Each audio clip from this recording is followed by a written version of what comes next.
Assalamualaikum warahmatullahi wabarakatuh. Salam sejahtera bagi kita semua. Shalom, Om Swastiastu, Namo Buddhaya, serta salam kebajikan. Halo semuanya, apa kabar? Semoga kita semua selalu diberi kesehatan dan selalu dalam lindungan Tuhan Yang Maha Esa. Perkenalkan, nama saya Nazolia Wilson dari kelas 12 PS3. Pada kesempatan kali ini, saya akan memberikan sedikit cerita mengenai salah satu pahlawan Indonesia, yaitu Insinyur Soekarno. Insinyur Soekarno adalah presiden pertama Republik Indonesia dan juga tokoh proklamator di negara ini. Soekarno atau yang biasa disapa Bung Karno juga mendapatkan julukan Putra Sefajar dikarenakan lahir pada saat fajar menyingsing. Bung Karno lahir di Surabaya pada tanggal 6 Juni tahun 1901 dan wafat di Jakarta pada tanggal 21 Juni 1970. Dikutip dari laman RRI, nama Soekarno sebelumnya adalah Kosno Sosrodihardjo, namun diubah menjadi Soekarno dikarenakan sakit yang terus-menerus. Bung Karno merupakan putra dari pasangan Raden Sugeng Sosrodihardjo dan Ida Ayuna Manrai. Ibunda Soekarno merupakan seorang bangsawan yang berasal dari Bali. Kedua orang tua Soekarno bertemu pada saat sang ayah bekerja sebagai seorang guru di Bali. Soekarno hanya tinggal sebentar bersama kedua orang tuanya di Blitar, kemudian beliau melanjutkan sekolah dasarnya di Surabaya. Selama di Surabaya, beliau tinggal di kediaman Haji Umar Said Cokroaminoto. Setelah menamatkan pendidikan sekolah dasar, Bung Karno melanjutkan kembali pendidikannya di Huger Burger School dan lulus pada tahun 1920, kemudian melanjutkan pendidikannya di Institut Teknologi Bandung atau yang dikenal pada saat itu adalah THS. Lulus pada tanggal 25 Mei tahun 1926, Soekarno mendapatkan gelar insinyur.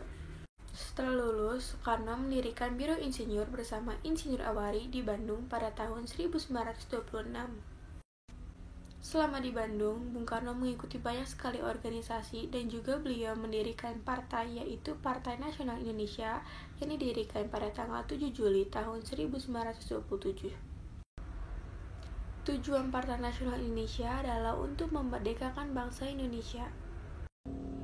Karena tujuan itulah, Soekarno dipenjara pada tanggal 29 Desember tahun 1929 di penjara Sukamiskin. Soekarno juga berulang kali dipenjara dikarenakan ia tetap teguh memperjuangkan kemerdekaan bangsa Indonesia. Perjuangan Soekarno cukup panjang sebelum akhirnya mampu menyatakan kemerdekaan Indonesia pada tanggal 17 Agustus tahun 1945 bersama Muhammad Hatta dan para tokoh lainnya. Dilansir di laman RRI, sebelumnya Soekarno telah mengemukakan dasar negara, yaitu Pancasila. Pada sidang BPUPKI pada tanggal 1 Juni 1945, dasar ini kemudian menjadi dasar negara Republik Indonesia. Kiprah Bung Karno tidak berhenti di lingkup negara Indonesia saja, tetapi Bung Karno juga tercatat berusaha menghimpun bangsa-bangsa untuk membuat gerakan non-blok. Gerakan ini beranggotakan bangsa-bangsa di Asia, Afrika, dan Amerika Latin. Gerakan ini merupakan hasil dari Konferensi Asia Afrika di Bandung pada tahun 1955. Bung Karno menyerahkan jabatannya sebagai Presiden Republik Indonesia setelah adanya gejolak politik. Gejolak politik ini disebabkan oleh pemberontakan G30 SPKI yang menewaskan banyaknya perwira TNI. Bung Karno wafat di RSPA di Jakarta pada tanggal 21 Juni tahun 1970. Kemudian beliau dimakamkan di Blitar di dekat makam sang ibunda, yaitu Ida Ayuna Manrai.